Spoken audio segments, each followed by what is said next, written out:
예, 오늘이 이제 나눔 축제를 하게 되는데 어제 저녁에 참 많이 감사했습니다. 5번째 맞는 나눔 축제, 여러분 기억하실런지 모르겠지만 저희가 나눔 축제 가장 큰 이유가 2가지가 있는데, 목적이 2가지가 있는데, 그 중에 하나가 교회가 함께 축제하는 것이었습니다. 하나가 되는 것. 왔을 때 우리 교회를 보면서 우리가 함께 모여서 좀 이렇게 좋은 일 할 수 없을까, 그 과정을 통해서 교회가 좀 이렇게 축제하면 좋겠다. 그런데 어저께 정말 많은 분들 나오셔서 우리 선교회들 준비해 주시고, 또 물건이 있는 것보다 생각한 것보다 많이 왔어요. 그래서 그거 이렇게 솔트아웃 하느라고 힘들었지만, 어떤 팀들은 어저께 한 10시까지 11시 10시 반까지 늦게까지 있었습니다. 아주 잘 준비해서 얼마나 감사한지 모르겠습니다. 오늘 이제 우리가 그 D-Day인데 오늘까지 잘 함께 참석해 주시고 또 커뮤니티를 잘 섬길 수 있으면 좋겠습니다. 하나님께서 이스라엘 백성을 출애굽시키신 이유는 오늘 이 46절에 그 이유가 나와 있습니다. 거기에 보게 되면은 그들은 내가 그들의 하나님 여호와로서 그들 중에 거하려고 그들을 애굽 땅에서 인도해낸 줄을 알리라. 종으로 살던 그 이스라엘 백성들을 출애굽시키셔서 그들 가운데 거하시고, 그들이 하나님의 백성이고 하나님이 그들의 하나님인 것을 알게 하시려고 그들을 출애굽시키셨습니다. 그 과정 가운데 여러 가지 이야기가 나옵니다. 어저께도 잠깐 말씀을 드렸지만 목요일, 금요일, 오늘까지 보는 이 29장, 저렇게 29장의 말씀은 대제사장의 그 모습을 보여주고 있는데, 오늘은 위임식하는 모습입니다. 아론이 그 일을 가장 먼저 담당했고, 그 이후에는 그 아들들이 대대손손으로 할 텐데 어떻게 이 직분을 맡길 것인가에 대해서 오늘 보여주고 있는데 본문의 모습입니다. 본문 내용을 보게 되면은 대제사장직을 잇는 그 위임식에 대해서 한 3가지 정도로 저희가 특별한 모습을 볼 수가 있습니다. 첫 번째는 어떤 것이냐면, 본문에서 성위로 묘사하고 있는데 아론의 복장을, 아론의 그 대제사장 의복을 전수하는 것이라고, 그렇게 전수해야 된다고 저희들에게 말씀해 주고 있습니다. 아론이 나이가 들고 때가 되면, 더 이상 제사장의 직분을 감당할 수가 없을 때가 되면 그 아들들 가운데서 한 명이 그것을 이을 것이고 계속해서 그것을 이어갈 것입니다. 새로운 제사장이 되지만은, 그러나 이런 생각도 해왔습니다. 만약에 그들 스스로에게 선택의 여지가 있다면은 아무리 아버지 옷이지만 또 할아버지 옷이 될 텐데 그 옷을 입기를 원했을까? 아마 그렇지 않았을 것입니다. 새로운 옷을 입기 원했을 텐데 하나님께서는 그렇게 하지 말고 아론의 성의를, 거룩한 옷을 그들에게 물리라고 이렇게 말씀하고 계십니다. 왜 그렇게 하셨을까? 왜 아론의 옷을 그 다음 제사장에게 물려주라고 그렇게 말씀하셨을까? 아마 가장 큰 이유는 아론부터 맡는 대제사장의 직분은 새로운 것은 아니라는 것이죠. 하나님께서 아론을 택하셨고 아론이 하게 하신 일이기 때문에 연속성을 상기시키기 위해서 그들에게 아론의 성의를 물리라고 말씀하시는 것 같습니다. 즉, 과거에 함께 하셨던 그 하나님, 아론과 함께 하셨던 그 하나님께서 그 이후로도 동일하게 임재하신다는 것, 그것을 보여주기 위하여서. 하나님이 하신 일 가운데 특히 과거에 하신 일이 여러 가지가 많습니다. 출애굽기를 보게 되면은 애굽에서 노예로 살 때부터 여러 가지 일이 있지만, 아마 그들 가운데 가장 이렇게 기억되는 그 일이 있다면은 그것은 유월절입니다. 유월절의 사건은 우리가 알고 있다시피 사복음서를 보게 되면은 예수님 당시에도 그대로 지키고 있었고 오늘날도 지킵니다.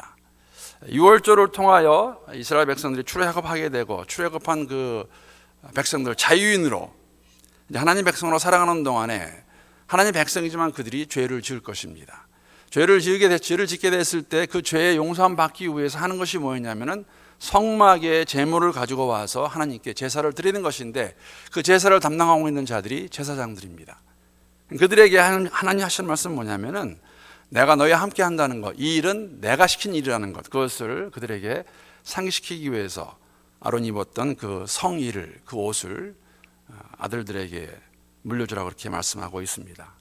이 모습 가운데서 우리가 알 수 있는 것은 어제도 오늘도 그리고 내일도 동일하신 하나님의 임재하심과 일하심을 잊지 말라고 상징적으로 보여주시는 말씀이라는 생각을 가져보았습니다. 선교지에 나갈 때에 선배 선교사님들이 해주신 말씀 중에 하나가 무엇이 있었냐면은 송선교사, 선교지에 가서 혼자 일 다 하는 걸 생각하지 말라고 그러셨습니다. 하나님은 이미 일하고 계신다고 말씀하셨어요. 그래서 어디에 가든지 간에 먼저 해야 될 것은 뭐냐면은 잠잠히 보아라입니다. 무엇을 보냐면은 일하고 계시는 하나님을 보라는 것이죠. 아론의 아들들이 대제사장직을 맡을 때, 제사장직을 맡을 때 그것이 새로운 것이 아니라는 것입니다. 하나님이 그 아론을 부르셨고 아론이 이를 감당했고 그 대대손손이 그러한 마음가짐으로 제사장직을 잘 감당하라고 오늘 그 모습을 저희들이 성의를 물려주라는 것에서 볼 수가 있습니다. 두 번째 유임식 동안 하는 것이 뭐가 있냐면 제사 지낸 고기와 떡을 다 먹으라고 말씀하십니다. 모두 다 먹어라. 오늘 본문에 사실 한 가지 좀 어려운 것은 이 제사 거룩한 곳이 무엇일까? 어디를 말하고 있는가? 거룩하게 된다는 것이 의미가 무엇일까를 저희가 확실히 알 수는 없습니다. 그때가 아니기 때문에. 그러나 우리가 알 수 있는 것은 뭐냐면은 성의를 물려받은 제사장들이 회막에 들어가서 속죄물인 숫양과 광주의 떡을 다 먹어야 됐습니다.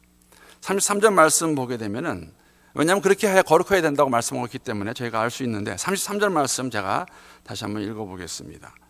그들은 속죄물 곧 그들을 위임하여 그들을 거룩하게 하는데 쓰는 것을 먹되 타인은 먹지 못할지니 그것이 거룩하기 때문이라. 위임식 때 드리는 제사물, 제물과 또 광주리의 떡을 거룩한 것으로 묘사하고 있고 그것은 제사장만 먹을 수 있고 다른 사람 먹을 수가 없습니다. 만약 다음 날까지 그게 남게 되면 다 태워버리라고 말씀을 하십니다. 제사장들만이 먹을 수 있는 이 음식을 속죄물이라고 말하고 있는데 이 속죄물을 만약에 풀어쓰게 되면 이런 이야기입니다. 속죄를 만드는 것 아니면 속죄되게 되는 음식을 말하고 있습니다. 즉 이 음식을 그들이 먹음으로써 거룩하게 된다는 것을 저희들에게 보여주고 있는 것이죠.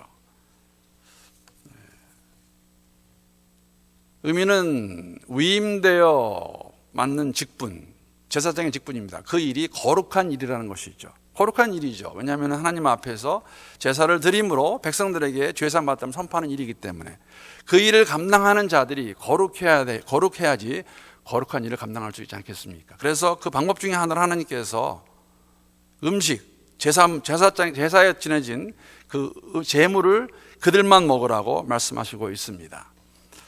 여러분 사실 아론이 제사장이 될 수 있었던 것 우리가 다 알고 있는 것이지만 그건 역시 전적으로 하나님의 선택이었고 은혜였다는 것이죠. 수요일 날도 말씀을 드렸지만 32장 가게 되면 금송아지 사건이 나옵니다. 어떻게 그럴 수 있을까?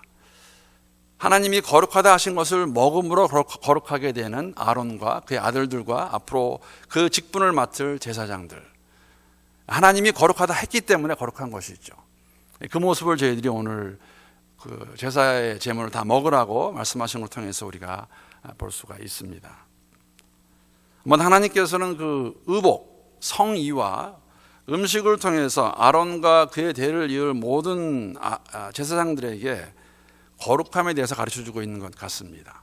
여러분이 의복이라는 것은, 옷이라는 것은 피부에 가장 가까이 있으며 우리를 지켜주고 있는 것이죠. 우리가 옷이 없으면 얼마나 아무것도 아닌 것 같지만 우리 몸이 보호를 받지 못할까. 아마 그 모습 가운데서 우리가 알 수 있는 것은 우리가 하나님을 가까이 할 때에 거룩해 주고 그 옷이 우리를 보호하는 것 같이 하나님 가까이 할 때 인자하심이 우리를 모든 유혹과 죄로부터 보호하지 않으실까. 그것을 볼 수가 있고 음식도 하나님 먹으라는 음식을 먹었을 때에 거룩하게 되듯이 우리가 하나님이 원하시는 것을 감당했을 때에 우리의 삶이 거룩해진다는 것. 아마 그런 것을 이 의복과 음식을 통해서 볼 수가 있는 것 같습니다. 마지막 또 다른 한 설명은 어떤 설명이냐면 셋째, 위임식은 하루에 끝나는 것이 아니었습니다. 7일 동안 진행되었으며 또한 매일 아침과 저녁에 1년생 양을 한 마리씩 제사로 드리라고 명령하십니다. 여러분 한 주간은 창조의 한 사이클이죠. 완전함을 의미합니다. 세상의 모든 시간이 하나님께 속해 있는 것을 저희들에게 보여주고 있고 또한 아침과 저녁에 1년 된 양을 한 마리씩 잡아서 제사 드리라고 하는 그 말씀은 아침과 저녁이면 하루 온종일 얘기하는데 삶 전체가 하나님께 거룩하게 바쳐야 되는 것이라고 그렇게 볼 수가 있겠습니다. 오늘 이 본문 가지고 제가 올린 제목이 임마누엘 24/7입니다. 24-7. 여러분 아시겠지만은 24-7은 24는 24시간을 가리키고 있고 7은 7일입니다. 즉 우리가 영어로 24/7 그런 말을 많이 합니다. 젊은 사람들이. 그 의미는 뭐냐면 항상, 언제나 라는 의미가 들어가 있죠. 일주일 내내 1회 동안 아침과 저녁에 제사를 지냄으로써 그들의 삶 전체가 항상 하나님께 바쳐져야 되는 것을 저희들에게 보여주고 있습니다. 특히나 백성을 대신하여서 제사장의 직분을 가지고 제사를 지내는 그들의 삶의 모습은 삶 전체가 항상 하루에 24시간, 일주일에 7일 완전 숫자 하나님께 올려드릴 수 있는 그러한 모습이 되어야 된다는 것을 저희들에게 보여주고 있습니다. 모든 시간과 모든 장소의 주인은 하나님이시라고 저희들이 고백을 합니다. 함께 하시는 그 하나님, 우리의 전 생애를 통하여 우리의 전체를 들여서 하나님을 섬겨야 되는 것을 저희들에게 보여주고 있는 이유는 왜냐하면 여러분과 제가 왕같은 제사장이기 때문입니다. 우리가 왕같은 제사장입니다. 항상 우리의 삶 전체 하나님께 바쳐줄 수 있는 그런 삶이 됐으면 좋겠습니다. 사실 그러한 의미에서 오늘 함께하는 나눔 축제도 우리의 삶의 연장이 되면 좋겠습니다. 조금 전에 말씀을 드린 것 같이 우리가 내부적으로는 교회가 하나가 되는, 함께 모여서 공동체가 무엇인가 함께 나누는 그러한 시간이고, 외부적으로는 여러분 우리에게는 투 커뮤니티가 있습니다. 이 지역에서는 한인 커뮤니티가 있고 비볼턴 커뮤니티가 있습니다. 커뮤니티를 잘 섬기는 그러한 귀하고 복된 날, 이러한 것까지도 우리가 우리의 믿음의 삶의 연장선으로서 그냥 하나의 행사로 끝나는 것이 아니라, 안 그러면 힘듭니다. 이거 왜 모여서, 이거 어제 저녁에도 말씀드렸지만 왜 금요일날 밤에 저녁에 오후에 교회에 와서 이걸 우리가 왜 하겠습니까? 물건 다 가지고 와서 섬기기 위해서, 교회를 알리고 예수의 사랑을 나누기 위해서 그렇게 하는 것이기 때문에 이러한 모습도 우리의 전체를 드리는 삶의 연장이 됐으면 좋겠습니다. 말씀을 마치겠습니다. 오늘 본문 말씀을 가지고 매일 성경을 보게 되면 하나님이 어떠한 분이신가에 대해서 이렇게 설명하고 있는데, 그 부분 제가 읽고 오늘 말씀 마치도록 하겠습니다. 하나님은 거룩하신 분입니다. 위임식의 고기는 거룩한 곳에서 삶아야 하고 거룩한 고기이기에 다른 사람이 먹을 수 없으며 남은 것은 불에 태워야 합니다. 그 거룩함의 근거는 하나님의 속죄의 은혜입니다. 그러므로 회막이든 단이든 거기서 섬기는 제사장이든 하나님의 영광이 있는 곳은 어디나 거룩하게 됩니다. 하나님이 거룩한 분인 것과 우리 또한 거룩한 하나님 백성이라는 것 사실을 잊지 맙시다. 출애굽시키신 하나님의 목적은 무엇이었냐면, 그 백성이 하나님이 그들의 하나님인 것을 알기 원하셨기 때문에, 그 백성들은 하나님만을 의지하고 따르는 것을 원하셨기 때문에, 사랑하는 성도 여러분, 여러분과 제가 다시 말씀드리는데 거룩한 백성입니다. 오늘 하루도 거룩한 백성으로 하나님 앞과 사람 앞에서 예수님 같이 칭찬받는 우리 모두가 될 수 있기를 주님의 이름으로 축복합니다.